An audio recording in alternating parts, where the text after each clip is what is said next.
Madaling araw pa lang sa bahay niya sa baryada, si Mama Fe ay gising na.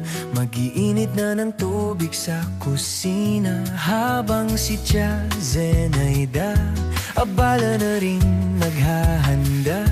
Magwawalis sa bakuran, simula ng bagong umaga. Mama Fe, ulirang ina, kay Grace at kay George, kay Joey at Joel na mga gwapo. Buhay at lakas ibinuhos niya upang mapalaki silang maayos. Mama Fe, tanging ina.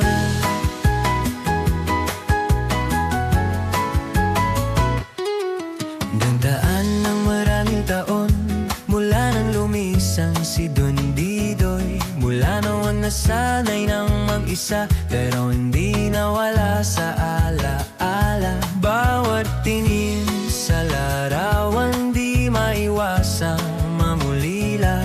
Minsan sabi niya, matagal na akong byuda, pero hindi ako iniwan ng Diyos. Mama Fe, ulirang ina, kay Grace at kay George, kay Joey at Joel na mamagwapo. Buhay at lakas ibinuhos niya upang mapalaki silang maayos.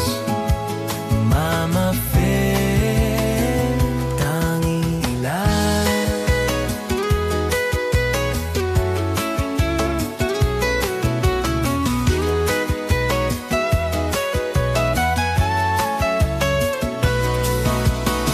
Siyam na dekada naging masaya,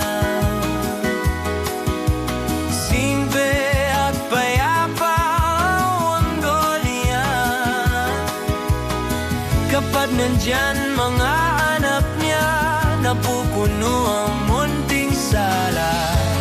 Sabi niya, kayong lahat ang yaman ko.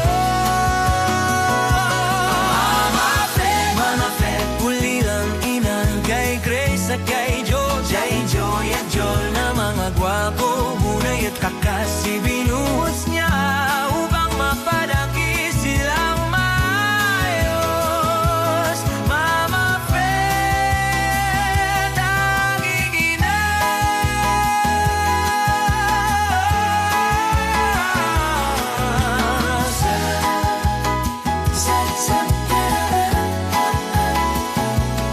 Sa pagsilip sa mayon, abay walang ulap ngayon. Magiging masayang araw ni Mama